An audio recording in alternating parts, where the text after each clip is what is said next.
अभिप्रेरणा dash चक्र के संदर्भ में निम्नलिखित में से कौन सा सही क्रम है? अभिप्रेरणा चक्र समझते हैं मोटिवेशन साइकिल। मोटिवेशन साइकिल की अगर हम बात करें तो कौन सा एक जो यहाँ पे चक्र है या क्रम है वो सही होगा, ये पूछा है। 4 ऑप्शंस आपके सामने हैं। हाँ, 4 ऑप्शंस देख करके थोड़ा आंसर कीजिए। छोटा दिख रहा होगा बट काम चलाना पड़ेगा। आंसर कीजिए फटाफट से।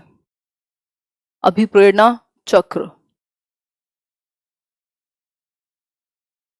कोई बात नहीं हिमांशु, कोई दिक्कत नहीं है, कोई दिक्कत नहीं है। बचा के रखो, ऐसे लाइक काम आएगा पेपर में वहां करना लाइक। बताओ एक बार आंसर करो। बहुत बढ़िया। तो इसमें प्रॉब्लम हो रही होगी इंग्लिश मीडियम वालों को, आई कैन अंडरस्टैंड, बट थोड़े दिन की ही बात है। थोड़ा एक स्पेशल सीरीज हिंदी के लिए भी रहने दो, इंग्लिश की चलती ही रहेगी हमेशा। मोटिवेशन साइकिल की अगर मैं बात करूं तो आपको याद होगा मैंने एक चीज आपके सामने लिखी थी जिसे बहुत सारे लोग इस्तेमाल करते हैं आजकल अलग अलग कोचिंग में भी, एनडीए और गार। क्या है ये? मोटिवेशन साइकिल के 6 स्टेप हैं। एनडीए जो है नेशनल डिफेंस एकेडमी नहीं है, ये है नीड मतलब आवश्यकता, पहला जो स्टेप है, ठीक है। फिर है आपका क्या होगा ये बताओ एक बार? ड्राइव, बिल्कुल, प्रबल प्रेरणा जो ड्राइव है। फिर है ए फॉर अराउजल यानी उत्तेजना। देन आपका एक गोल आएगा, गोल ओरिएंटेड व्यवहार आएगा, बेसिकली लक्ष्य निर्देशित आप व्यवहार करेंगे। फिर जो ए है वो अचीवमेंट हो जाएगी गोल की, और फिर उत्तेजना में कमी आ जाएगी यानी रिडक्शन इन अराउजल, ठीक है बात।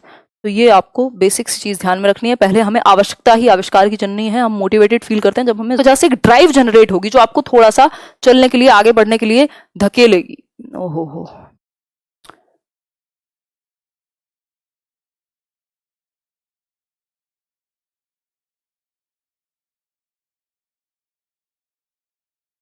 ठीक, जो आपको आगे धक्का देगी एक तरीके से ड्राइव, जिसकी वजह से आप चलेंगे आगे। फिर अराउजल है, अराउजल मतलब आग, जैसे ज्वाला जल गई है, बिल्कुल ठीक। अब ये अराउजल आपको गोल डायरेक्टेड बिहेवियर करने की तरफ धकेलेगा कि आप सही दिशा में व्यवहार करें, फोन लेके ना बैठे रहें, पढ़ाई करें, ठीक। फिर है अचीवमेंट हो गया आपको आपके गोल की, सीटेट पास हो गया, डी प्लस भी पास हो गया, एक नौकरी मिल गई। फिर उसके बाद जो रिडक्शन है इस अराउजल में, जो आग लगी थी इसको बुझा लिया जाएगा या कम कर दिया जाएगा, रिड्यूस हो जाएगी। अब ऐसा थोड़ा ना है कि आप जीवन भर फिर भैया बत्ती लगा के घूम रहे हो बहुत ज्यादा एकदम फुल फुर्ती के साथ। तो क्या होगा, उससे रिडक्शन हो जाएगा अराउजल में। अब आपको अराउजल की जरूरत नहीं, कोई और नीड आएगी तब आप उस तरीके से फिर से मोटिवेटेड होंगे, ठीक। तो ये था आसान भाषा में एक्सप्लेनेशन। आगे बढ़ेंगे नेक्स्ट क्वेश्चन पर। अभिप्रेरणा का प्रत्याशा सिद्धांत किसके द्वारा दिया गया है? अभिप्रेरणा का प्रत्याशा सिद्धांत यानी expectancy theory of motivation. Expectancy theory of motivation. Expectancy theory क्या है? विक्टर ब्रूम ने दी, मास्लो ने दी, हर्नबर्ग ने या स्किनर ने? आंसर कीजिए फटाफट से। बहुत ही बढ़िया, बहुत ही बढ़िया। आंसर क्या होगा इसका? आंसर होगा आपका विक्टर ब्रूम। देखो अब्राहम मैस्लो की हम ऑल्टरनेटिव्स चूज करते हैं कॉन्शियसली कि हम ये काम करेंगे अगर तो इससे हमें ये एक रिजल्ट मिलेगा, और ये करेंगे तो ये चीज को अवॉइड कर पाएंगे, इसलिए हम करते हैं एक्सपेक्टेशन के अकॉर्डिंग हम परफॉर्म करते हैं और फिर हम उस चीज को गेन कर लेते हैं। क्रिएटिविटी जो होगी जिस व्यक्ति में, उसमें ये विशेषताएं पाई जाएंगी। हाँ, इस टाइम नेटवर्क इशू रहने लगा है। तो जिस व्यक्ति में क्रिएटिविटी होगी उसमें ये प्रॉब्लम्स कह लीजिए या कैरेक्टरिस्टिक कह लीजिए, ये पाई जाएगी। ये बताइए एक बार। बफरिंग अभी नहीं है, अभी क्लियर है यहाँ से जो रास्ता है आपका वीडियो देखने का। आंसर कीजिए। अंतर्मुखी जरूरी नहीं है इंट्रोवर्ट हो, भिन्न सोच जरूरी है। डाइवर्जेंट थिंकिंग तो पता ही होगा आपको, जो हम डिस्कस करते रहते हैं समय समय पर। अपसारी सोच, दिशाओं में सोच पाएगा ऐसा बच्चा, अलग अलग दिशाओं में कुछ नया नया, ठीक है। तो डाइवर्जेंट थिंकिंग यानी भिन्न सोच, सबसे अलग या थोड़ी सी अलग, जिसको हम कह सकते हैं सॉल्यूशन ओरिएंटेड कह सकते हैं। आगे बढ़ेंगे।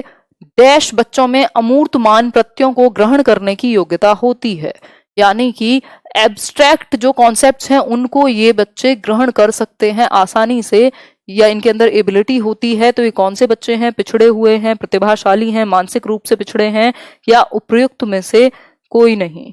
आंसर कीजिए फटाफट से, फिर हम आगे बढ़ेंगे।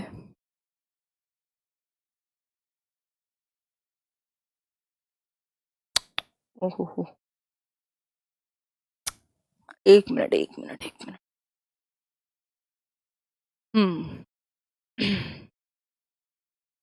ये प्रतिभाशाली बच्चे होंगे जो एब्स्ट्रैक्ट कॉन्सेप्ट्स को जल्दी से सीखने की योग्यता रखते हैं और 11 साल के बाद एब्स्ट्रैक्ट कॉन्सेप्ट्स, अमूर्त चीजें जो आइडियाज में होती हैं, जिनको टच और फील नहीं किया जा सकता, जिनका IQ 140 प्लस है, जो गिफ्टेड बच्चा है, वो आसानी से या जल्दी से उसके अंदर एबिलिटी है एब्स्ट्रैक्ट चीजों को सीख लेने की, चाहे वो साइंस के ऐसे कॉन्सेप्ट हों, चाहे वो बाकी चीजों के हों।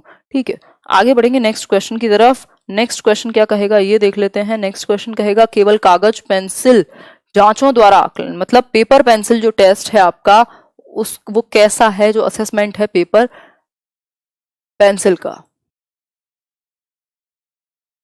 बहुत बढ़िया बिट्टू जायसवाल जी, आप पहली बार आई हैं, बहुत ही खुशी की बात है। तो होपफुली आपको लेट्स लर्न का माहौल पसंद आया होगा। बताएं एक बार, कागज पेंसिल यानी कि सिर्फ पेपर पेंसिल पर टेस्ट लेते हैं आप, यानी कि इतने % नंबर आए, 90% आए तो बहुत अच्छा, नहीं तो नहीं। बताओ एक बार। मेरा तो छोड़ ही दो सरकार कहाँ से पढ़ती हूँ, क्या क्या पढ़ती हूँ, बहुत सारा कुछ सरदर्द है। कागज पेंसिल जांच द्वारा आकलन क्या किया जा सकता है, बताएं एक बार। भाई आप क्या करते हैं, आप आकलन को सीमित कर देते हैं अगर सिर्फ पेपर पेंसिल टेस्ट की बात करें तो, क्योंकि बच्चा जो है पेपर पेंसिल टेस्ट से आप उसकी जो किताबों की नॉलेज है वो तो जांच सकते हैं, बट उसके अंदर जो बाकी की क्षमताएं हैं, बाकी की स्किल्स हैं, चाहे वो स्पोर्ट्स की एबिलिटी हो, चाहे वो क्रिएटिविटी हो उसकी, चाहे वो बाकी क्षेत्रों में म्यूजिक का इंटरेस्ट हो, ये सब चीजें नहीं आप माप पाएंगे। इसलिए को स्कोलेस्टिक एरिया भी इंपॉर्टेंट होता है। लेकिन आप अगर सिर्फ पेपर पेंसिल टेस्ट ले रहे हैं तो आपने लिमिटेड कर दिया, उसको एक दायरे में बांध दिया।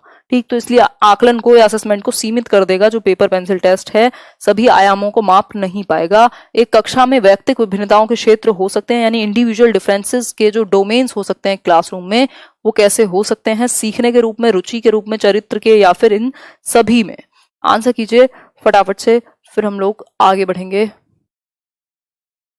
बहुत ही बढ़िया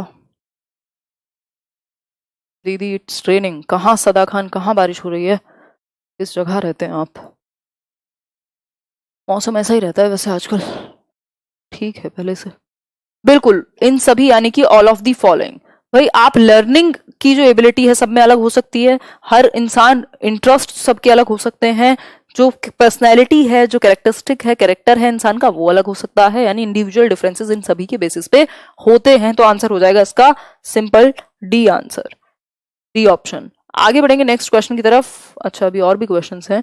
क्वेश्चन है आपका क्या, सामाजिक अधिगम आरंभ होता है, यानी सोशल लर्निंग जो है वो स्टार्ट होगी कैसे? भीड़ से, अलगाव से, संपर्क से, दृश्य श्रव्य सामग्री से।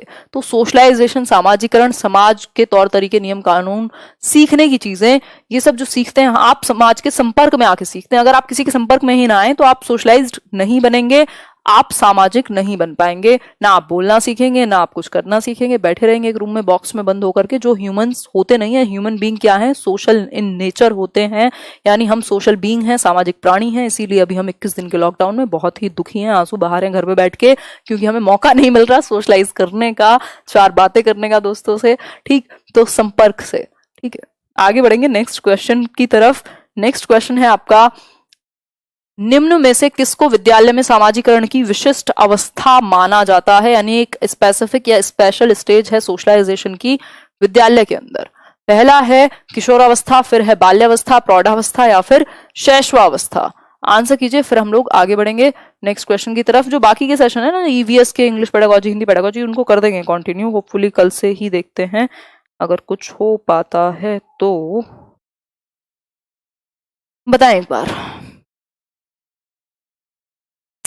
ए, नहीं नहीं नहीं, जो विद्यालय में इंपॉर्टेंट है दैट इज बाल्यावस्था, यानी कि यही चाइल्डहुड ही है, स्पेशली लेटर चाइल्डहुड, जब बच्चा स्कूल में जाएगा और स्कूल में जाकर के वो दोस्तों के साथ मिलेगा, लंच करना सीखेगा, एक दूसरे की बात मानना सीखेगा, कोई बच्चा रो रहा होगा उसको सुनेगा जाकर के, हर किसी की अपनी स्टोरी होती है, वो मिलजुल करके सोशलाइजेशन उनका बहुत बेहतर तरीके से एक स्पेशल या स्पेसिफिक वे में बहुत तेजी से बढ़ता है। तो आंसर क्या होगा इसका? बी ऑप्शन, खेलना मिलना शुरू करते हैं बच्चों में। नेक्स्ट है, मूल्यों के वर्गीकरण में सम्मिलित नहीं है। मूल्यों के वर्गीकरण यानी क्लासिफिकेशन ऑफ वैल्यूज की अगर हम बात करें, वैल्यूज होती है ना हमारे अंदर के, भैया हम